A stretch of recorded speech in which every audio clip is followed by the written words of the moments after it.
بسم الله الرحمن الرحيم والحمد لله رب العالمين. وصل اللهم وسلم وبارك على سيدنا محمد رسولك الهادي الأمين وعلى آله وصحابته أجمعين وعلى التابعين وتابع التابعين بإحسان إلى يوم الدين. السلام عليكم ورحمة الله تعالى وبركاته، متابعي قناتي على خطى العارفين بالله. في هذه الحلقة إن شاء الله سوف نستعرض أهم النقاط التي جاءت في كتاب قواعد التصوف للشيخ العلامة أحمد زروق رحمة الله ورضوانه عليه، فتابعوا معي. اللهم لتبقى وعليها ألقى نفتتح بلا حول ولا قوة إلا بالله. على بركة الله. وقبل أن ندخل في موضوع الكتاب نتحدث أولا عن الإمام أحمد زروق رحمة الله ورضوانه عليه، الذي ولد سنة 846 هجرية وتوفي سنة 899 هجرية في القرن التاسع الهجري. وفي هذه الفترة تميز التاريخ بكثير من التحديات الفكرية والاجتماعية وانتشار البدع والتدهور في السلوك الصوفي والادعاءات الباطلة التي انفصلت عن الشريعة. ومن هنا جاءت فكرة الكتاب قواعد التصوف كرد عملي على التصوف المشوه، مؤكدا أن التصوف الحق لا ينفصل عن الكتاب والسنة ولا يبنى على الخيال أو الادعاء، بل على أصول شرعية ومقاصد إيمانية صافية. لا يبدأ الشيخ أحمد زروق رحمة الله ورضوانه عليه بتعريف لفظي مجرد، بل يربط التصوف بالتجربة الأخلاقية والسلوكية، حيث يقول أن التصوف علم توحد به الأخلاق عن قواعدها حتى تصير كالطباع. وهذا التعريف حسب كتابه يرتكز على 3 محاور. أولا، التصوف كعلم، أي أنه ليس مجرد شعور أو حالة نفسية عابرة، بل نظام معرفي قائم على أصول. ثانيا، يصلح الأخلاق، فغايته تهذيب النفس وتطهيرها من الرذائل والشوائب. ثالثا، يحول الفضائل إلى طباع، بحيث لا يكون الإنسان متكلفا للصلاح، بل يصير الصلاح جزءا من ذاته كأنه فطرة ثانية. وهذا يظهر أن التصوف عند الإمام زروق هو تربية نفسية قائمة على التدرج، لا قفز على المراحل ولا ادعاء لمقامات لم يهيئ لها السالك. ثم بعد ذلك يحدثنا الشيخ زروق عن الشروط التي لا غنى للسالك عنها للتصوف، وهي 4.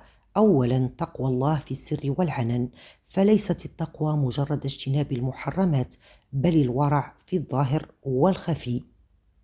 ويرى الشيخ زروق أن الخلوة مع الله أخطر لحظات الطريق، لأنها تكشف صدق الإرادة أو زيفها.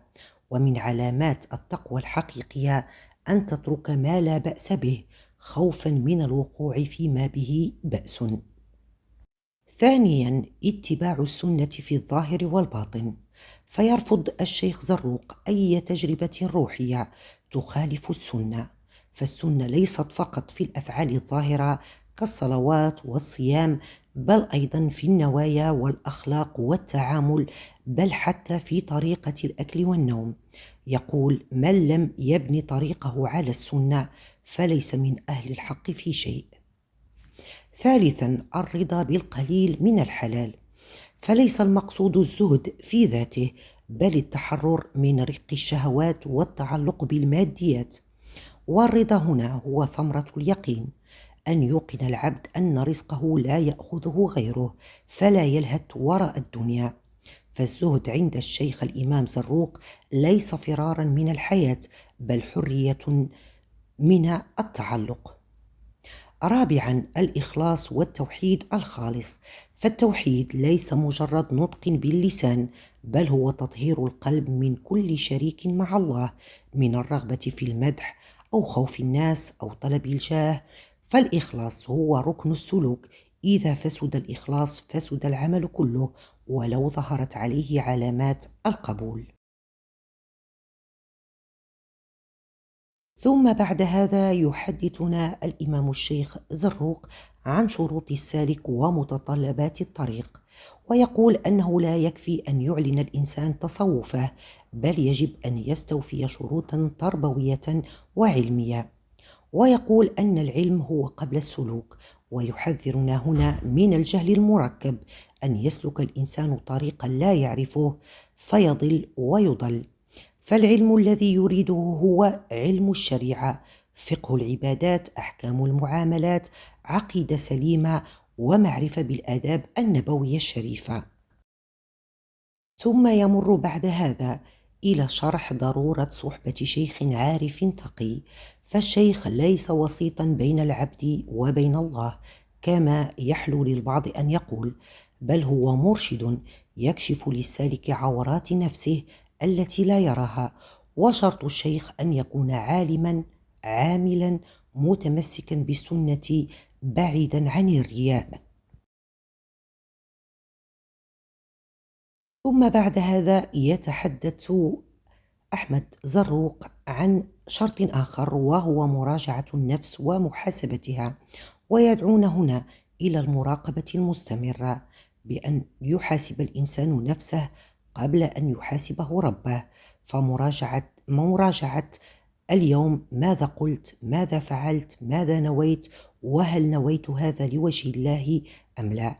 بمعنى أن علينا أن نكون دائما مراقبين لأنفسنا ولنياتنا. نمر الآن إلى عرض التحذيرات الجوهرية التي جاءت في كتاب الشيخ أحمد زروق. أولا، خطر الادعاء والتكلف. يقول هنا الشيخ زروق: الادعاء قاتل القلوب، فكثير من الناس يدعي مقامات المحبة أو مقام الفناء قبل أن يتطهر من الحسد أو يصلح نيته في الصلاة. ثانيا، الفرق بين الحالة والمقام، فالحالة هي هبة عارضة من الله كالخشوع أو البكاء من الخشية، أما المقام فهو ثمرة جهد مستمر وثبات، ومن خدع بالحالة وظنها مقاما انحرف وضل. ثالثا، التصوف ليس عزلة عن الناس، بل على العكس، يرى الشيخ زروق أن أفضل العبادة ما اجتمع فيه حق الله وحق الخلق، لذلك يشجع على حسن المعاملة والنصح والتعاون على البر. ثم بعد هذا يمر الشيخ إلى عرض الأخلاق الصوفية كما يراها من وجهة نظره، ويقول: ليست الأخلاق مظاهر حسن بل مرآة القلب. فيتحدث عن الصبر، ويقول: ليس فقط على البلاء بل على طول الطريق وقلة الإقبال وعدم الإجابة الفورية. الحلم، وهو كبح الغضب حتى مع الجاهل. ويتحدث أيضا عن التواضع، وهو أن ترى أن كل ما تراه أفضل منك في الإيمان. ثم يمر إلى التحدث عن كتمان الأسرار، خاصة أحوال القلب، فلا يفشيها السالك تكبرا أو طلبا للمدح. ثم النصيحة الخالصة، لا لمصلحة نفسية بل لإخراج الناس من الظلمات إلى النور. وغاية التصوف عند الإمام الشيخ أحمد زروق رحمة الله ورضوانه عليه ليست الكرامات أو الانفصال عن الدنيا، بل الوصول إلى مراقبة الله في كل حال، حتى يكون العبد مع الله لا مع نفسه ولا مع الناس، وذلك لا يتم إلا بالصدق، صدق في الطلب، وصدق في العمل، وصدق في الإرادة. وكخلاصة، فكتاب قواعد التصوف للشيخ أحمد زروق ليس مجرد نص ديني، بل هو مشروع تربوي شامل لإصلاح المسلم من الداخل.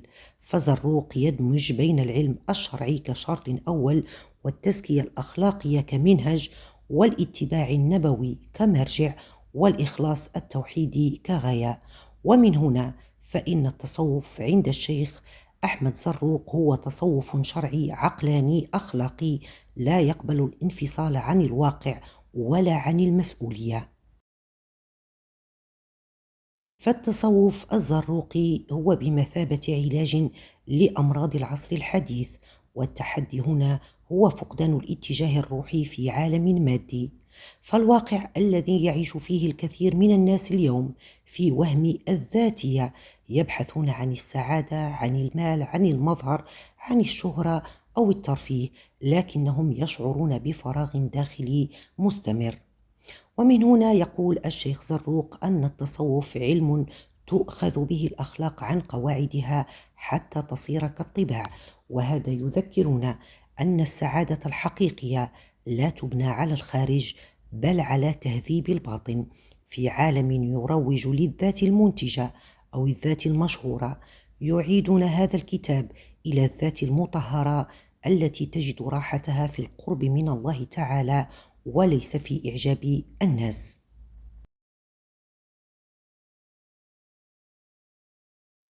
كان هذا إخوتي في الله ملخصا لكتاب قواعد التصوف للإمام الشيخ أحمد زروق رحمة الله ورضوانه عليه، وجزاه الله عنا كل خير. أسأل الله أن تروقكم هذه الحلقة. أشكر لكم حسن إصغائكم ومتابعتكم. ألقاكم في حلقة قادمة إن شاء الله، والسلام عليكم ورحمة الله تعالى وبركاته. ربانيا يتجلى بسجايا